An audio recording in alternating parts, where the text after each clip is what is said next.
Hello friends, ఈరోజు topic constitutional bodies of India and statutory bodies of India. Constitutional bodies అంటే ఏవైతే మన కాన్స్టిట్యూషన్లో మెన్షన్ చేయబడతాయో వాటిని కాన్స్టిట్యూషనల్ బాడీస్ అంటాము. ఇవి ఒరిజినల్ కాన్స్టిట్యూషన్లో మనకి ఉంటాయి. వీటికి పవర్ అనేది కాన్స్టిట్యూషన్ నుంచి డైరెక్ట్గా వస్తుంది. ఎలాంటి రాజకీయ పార్టీలు ఇంటర్ఫీరియన్స్ అయ్యి వీటిని ఎటువంటి చేంజెస్ చేయలేవు. ఈ కాన్స్టిట్యూషనల్ బాడీస్లో ఏదైనా మార్పులు చేయాలి అంటే ఖచ్చితంగా మనము రాజ్యాంగాన్ని మార్చవలసి ఉంటుంది. కాన్స్టిట్యూషనల్ అమెండ్మెంట్ ఆర్టికల్ 368 దీని ద్వారా మాత్రమే ఈ కాన్స్టిట్యూషనల్ బాడీస్కి చేంజ్ చేయడానికి వీలు ఉంటుంది. కాన్స్టిట్యూషనల్ బాడీస్కి ఎగ్జాంపుల్స్గా చూసుకుంటే election commission, finance commission, UPSC, అలాగే state public service commissions, attorney general, advocate general, CAG అంటే కంట్రోల్ అండ్ ఆడిటర్ జనరల్. ఇది పార్లమెంటు చేసే ఖర్చు ఏదైతే ఉంటుందో దానిని ఆడిట్ చేస్తుంది. ఇంకా జిఎస్టీ కౌన్సిల్ కూడా మనకి కాన్స్టిట్యూషనల్లో యాడ్ చేశారు కాబట్టి ఇది కూడా మనకి కాన్స్టిట్యూషనల్ బాడీ కింద వస్తుంది. వీటిలో చాలా బాడీస్ రాజ్యాంగం ఏర్పరిచినప్పుడే 1950లోనే మనకి ఉండేవి. కానీ కొన్నింటిని ఆ తర్వాత కాన్స్టిట్యూషనల్ అమెండ్మెంట్ చేసి రాజ్యాంగానికి యాడ్ చేశారు. For example national commission on ఎస్సీస్ అండ్ ఎస్టీస్ ఇది రాజ్యాంగం ఏర్పడినప్పుడు లేదు. తర్వాత 1990 ఆ టైంలో చట్టాన్ని చేసి నేషనల్ కమిషన్ ఫర్ ఎస్టీని ఏర్పరిచారు. అలాగే జిఎస్టీ 2016లో యాడ్ చేశారు. ఆర్టికల్ 279A ద్వారా జిఎస్టీ కౌన్సిల్ని రాజ్యాంగానికి యాడ్ చేశారు. ఇది కూడా మనకి కాన్స్టిట్యూషనల్ బాడీ కింద వస్తుంది. ఇది చాలా ఇంపార్టెంట్. జిఎస్టీ ఎప్పటి నుంచి అమల్లోకి వచ్చింది అంటే 2017 నుంచి. సో కాన్స్టిట్యూషనల్ బాడీస్ అంటే ఏదైతే మన రాజ్యాంగంలో మెన్షన్ చేయబడి ఉంటాయో వాటిని కాన్స్టిట్యూషనల్ బాడీస్ అంటారు. వీటిని అమెండ్ చేయాలి అంటే వీటి స్ట్రక్చర్లో మార్పు చేయాలి అంటే ఖచ్చితంగా కాన్స్టిట్యూషన్ అమెండ్మెంట్ చేయాలి ఆర్టికల్ 368 ద్వారా. వీటి గురించి డీటెయిల్గా చూసుకుంటే first election commission of India. దీని గురించి ఆర్టికల్ 324 నుండి ఆర్టికల్ 329 వరకు ఉంటుంది. వీళ్ళ ఎలక్షన్ కమిషనర్ టర్మ్ 6 years ఉంటుంది లేదా 65 years ఏజ్ వరకు ఉంటుంది. అంటే వీళ్ళు ఎన్నికైనా 6 సంవత్సరాల వరకు పనిచేస్తారు లేదా వాళ్ళకి 65 సంవత్సరాలు వచ్చేంత వరకు కూడా పనిచేస్తారు. ఎలక్షన్ కమిషన్ ఏం చేస్తుంది అంటే president, vice president, Lok Sabha, Rajya Sabha వీటన్నింటికి ఎన్నికలు నిర్వహిస్తుంది. లోకల్ బాడీస్కి మాత్రం ఎలక్షన్ కమిషన్ ఎన్నికలు నిర్వహించదు. ఇది గుర్తుపెట్టుకోండి. లోకల్ బాడీస్ అంటే పంచాయత్స్, మున్సిపాలిటీస్ వీటి ఎన్నికలు మాత్రం స్టేట్ ఎలక్షన్ కమిషన్ చేతిలో ఉంటుంది. మనకి election commission of India local బాడీస్కి ఎన్నికలు నిర్వహించదు. అలాగే ఈ ఎన్నికల కమిషన్కి ప్రత్యేకంగా స్టాఫ్ అంటూ కూడా ఎక్కువ మంది ఉండరు. ఎన్నికలు నిర్వహించే సమయంలో గవర్నమెంట్ స్టాఫ్నే మనకి ఎలక్షన్ కమిషన్ అనేది యూజ్ చేసుకుంటుంది. పొలిటికల్ పార్టీస్ని రికగ్నైజ్ చేయడము, ఎలక్టోరల్ డేటాని ఏర్పాటు చేయడము, ఓటర్స్ని, అలాగే పొలిటికల్ పార్టీస్ ఏవైతే రిజిస్టర్ అయి ఉన్నాయో అవి రికగ్నైజ్ పార్టీగా వాటికి గుర్తింపు ఇవ్వడము, ఎన్నికలు సరైన సమయానికి నిర్వహించడము ఎలక్షన్ కమిషన్ చేస్తుంది. Next controller and auditor general. ఇది ఆర్టికల్ 148 నుంచి 151 వరకు ఉంటుంది. మన సెంట్రల్ గవర్నమెంటు, రాష్ట్ర ప్రభుత్వాలు, అలాగే పంచాయతీ, మున్సిపాలిటీలు ఏదైతే ఖర్చు చేస్తాయో ఆ ఖర్చుని ఆడిట్ చేస్తుంది controller and auditor general.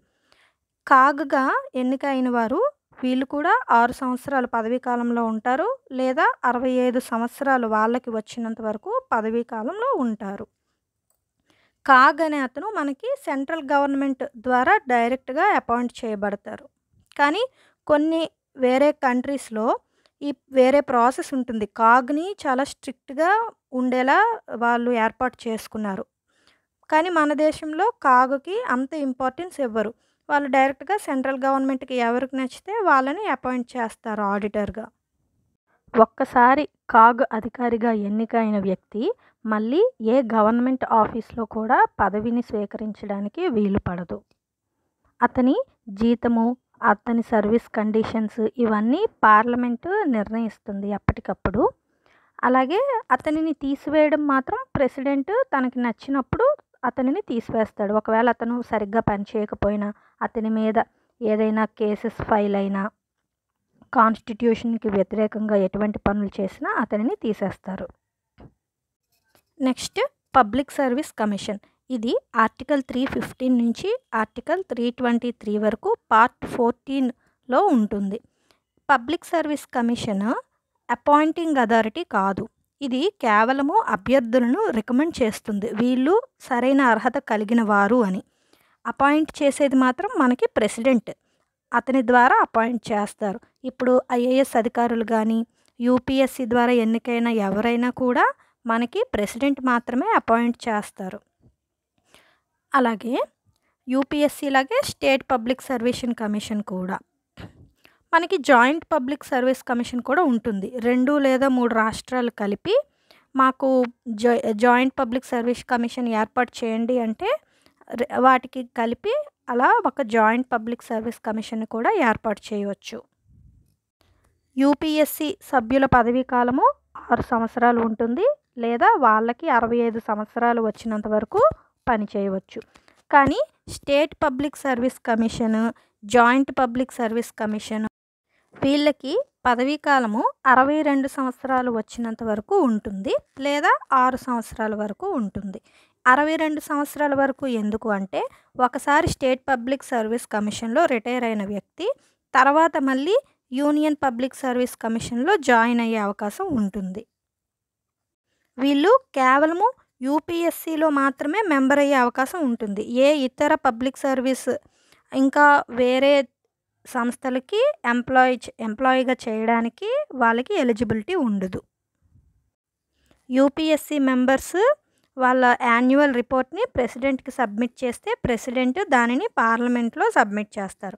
State public service commission వాళ్ళు గవర్నర్కి సబ్మిట్ చేస్తే గవర్నరు స్టేట్ అసెంబ్లీలో సబ్మిట్ చేస్తారు.